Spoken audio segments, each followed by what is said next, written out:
So you can refer to them as we go through this list of tenets. And some of the things that we're going to cover, some of them, like you just said, some of them are behavioral things and some of them are physical things. So some of the people go, okay, man, you had me, I was okay, I was on board, but when you got to this one, I'm out. But that will show you're going to bump up against yourself, and you're going to bump up against the part of you that is the part that is the biggest thing that you need to overcome or let go of in order to keep moving forward. Better not have alcohol on this list. I don't think there was there. However, point 11.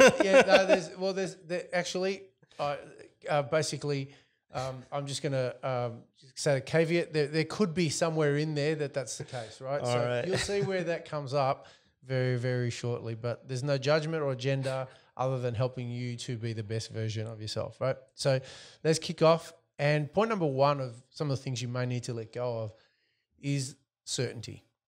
And by certainty, we're not talking about certainty in the tangible things that are important, but certainty in terms of the unknown. So there are no guarantees in life, and it's important to be able to lean into uncertainty in order to move forward. Otherwise, you're stuck in the sameness. And it's actually really interesting. There's an illusion of safety and certainty. We believe – you see that a lot in people, and specifically, the context of our podcast is about business and entrepreneurship. So built in and inherent in that, there's a risk, right, of things not working out, things changing, economy, etc. So there's risks in there. So the perceived safety of a role and a job is an illusion, because at any one time that job can be gone. And so certainty and feeling that everything is the way it is, it'll always be that same way, and just being stuck by that quite often can constrain you to where you are and prevent you from progressing to the next level. Yeah, I totally agree with that. And last night I was out with my girlfriend and her colleagues, and they're in Melbourne City Council, and they organised the Moomba Festival. Yep. And I'm like, how's just doing small talk, how's Moomba coming along? And they were just like, we just don't know. We don't know. There's some stuff I can't talk about, but they're just like, we don't know the allowances of people that are there, that we don't know if we're going to go ahead. We're waiting on Australian Open. If they get the green light, then we get the green light. And then there's all this stuff, and it's like, it's just been so like tough and uncertain. And I go, and then he mentioned to me, he was like, but you're a business owner, you know all about that. I'm like, yeah, I embrace the uncertainty, because especially with 2020, we had no clue what was going to happen. We had to be really adaptive and move forward, and we didn't have to overthink anything anymore. We couldn't overthink. We couldn't plan 6 to 12 months. We just had to deal with what was happening today. And I think that was a great lesson for a lot of business owners. Some really suffered, which was sad. But the ones that did survive, they've learned how to adapt very fast. Yeah.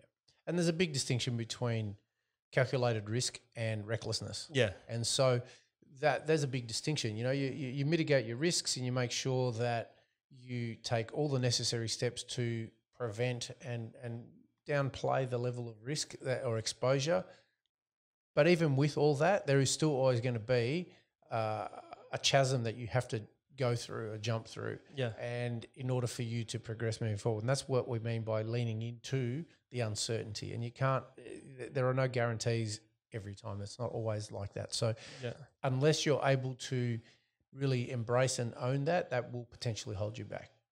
Okay? Yeah. So if point number one is certainty, point number two, Adam, is ignoring of your emotions. And what we mean by that is, our emotions are regulators and pointers of really where we're at. And a lot of the time, if you're experiencing fear, anger, uncertainty, and you don't have a mechanism by which to regulate those, they'll control you. And so if you don't have a way of being able to work with those, to own those emotions, to name them and take appropriate action, suddenly you're going to be bound by what that does for you. Yeah. And so really, this is the whole movement of emotional intelligence and emotional regulations. I'll say that again. Emotional intelligence and emotional regulation that all great leaders have. Yeah. Yeah. It's a tough one to sort of grasp, because you can't sort of learn that in school or it's something that you've got to just sit down and be inside of you and be reflective. And that's where journaling helps. What happened today? How did that make me feel? How could I change it in the future? And then at least you're getting out onto a physical piece of paper. So then you can read back and go, last time this happened, how did I react? Do I want that result again, or do I want to change it? And that's where experience comes in. But you've got to be sitting there and being reflective and being really present with yourself. It's going to school and doing the bookwork can help you in theory, but until you put that seriously in practice, you don't know how to react. Anger management classes are good until something pisses you off. Yeah. And then you got to learn how to just regulate yourself. Yeah. This was one of the biggest areas that I needed to work on and had to work on in my own world, because, as an ambitious, abrasive young man that was like bullet a gate at everything, and heart on the sleeve, and that is great up until the point where it's not great. And so there were specific things that it prevented me from doing. It specifically set things up where I was reactive, and so consequently I had to spend a lot of energy cleaning stuff up afterwards. And so to me, being able to regulate the emotions and not buy into all of it and allow it to cycle through, and use things like journaling and meditation, which you talked about, were fantastic, because it ensured that I had not control, but I had oversight, and I could work with those emotions so much more effectively. So I wasn't acting from fear. I wasn't acting from anger. I wasn't acting from ego. I was acknowledging those emotions were there, let them cycle through, and then try to get to a grounded place where I could make good decisions from. Yeah, it's funny. Something you just said just triggered me, and it was like, this is why I'm so fortunate that I had martial arts in my life from 10 or 11 years old, because when you're doing live sparring, especially as a kid, you understand the difference between being an aggressor, being defensive, being a counter striker, being an anticipator. But those are all transferable skills in life. If I want to be an aggressor, you get met pretty hard at being an aggressor. The defense just lifts and you start getting hit quite hard. I used to like being a counter or an anticipator. So counter striker is when someone throws the first, you deflect it and hit back. So it's like you're waiting for the thing to happen, and then you acknowledge it's happened, and then you move forward with your better stroke. An anticipator is sort of trying to see into the future and seeing, did their shoulder drop a little bit? Has their hand clenched a little bit more? And that's how you notice what the attack's going to be, and then you can choose your defense. But those are the two forms that I used to really enjoy. But coming with brute force was never met really well, because you're almost using emotion to come out. And as you say, with fear and anger, if you're trying to strike someone with real emotion, you're almost opening yourself up to be like one lane and one dimensional.